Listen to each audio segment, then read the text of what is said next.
অর্ণব ছিল এক স্বপ্নবাজ যুবক। সাধারণ পরিবারে বড় হলেও তার মন ছিল ভীষণ সরল। একদিন তার পরিচয় হয় তৃষা নামের এক যুবতীর সঙ্গে। তৃষার মিষ্টি কথা, যত্ন আর প্রতিশ্রুতি অর্ণবকে দ্রুত নিজের প্রতি টেনে নেয়। অর্ণব বিশ্বাস করত তৃষাই তার জীবনের ঘট। সে নিজের সময়, ভালোবাসা আর স্বপ্ন সবকিছুই তৃষার হাতে তুলে দেয়। কিন্তু ধীরে ধীরে অর্ণব বুঝতে পারে কিছু একটা বদলাচ্ছে। তৃষা আগের মতো কথা বলে না, দেখা না করার অজুহাত দেয়। একদিন হঠাৎ অর্ণব জানতে পারে তৃষা অন্য কারো সঙ্গে নতুন সম্পর্ক শুরু করেছে এবং কোনো অনুশোচনা ছাড়াই তার জীবন থেকে চলে গেছে। এই বিশ্বাসঘাতকতা অর্ণবকে ভীষণভাবে ভেঙে দেয়।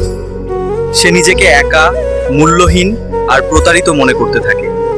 চারপাশের পৃথিবী তার কাছে অর্থহীন হয়ে যায়। একদিন খুব ভারী মন নিয়ে অর্ণব শহরের এক নিরিবিলি পার্কে বসেছিল। জীবনে কষ্ট থাকতেই পারে, কিন্তু যিশু আমাদের হৃদয়ের ভাঙা অংশগুলোকে নতুন করে গড়ে দেন।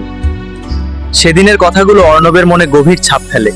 সে প্রথমবার বাইবেলের কিছু অংশ পড়ে এবং যিশুর প্রেম ও ক্ষমার কথা জানতে পারে। সে বুঝতে শুরু করে মানুষের ভালোবাসা কখনো কখনো ভেঙে যায়, কিন্তু ঈশ্বরের ভালোবাসা চিরস্থায়ী। প্রতিদিন প্রার্থনা করতে করতে অর্ণব নিজের ভেতরে নতুন শান্তি অনুভব করে। ধীরে ধীরে অর্ণব নিজেকে নতুনভাবে গড়ে তোলে। সে গির্জার সেবামূলক কাজে যুক্ত হয়। একদিন সে উপলব্ধি করে তৃষার চলে যাওয়া তাকে কষ্ট দিলেও সেই পথেই সে যিশুকে খুঁজে পেয়েছে। তার হৃদয়ের শূন্যতা আর আগের মতো নেই, সেখানে এখন আশা আর সাহসের আলো জ্বলছে। শেষ পর্যন্ত অর্ণব বুঝল আর জীবনের প্রতিটি ভাঙা অভিজ্ঞতার মধ্যেও নতুন শুরু লুকিয়ে থাকে।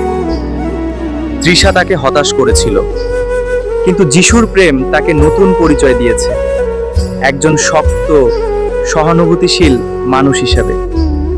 সে হাসি মুখে নিজের নতুন পথ চলা শুরু করলো, কারণ এখন সে জানে সত্যিকারের শান্তি মানুষের ওপর নয়, যিশুর প্রেমের মধ্যেই পাওয়া যায়।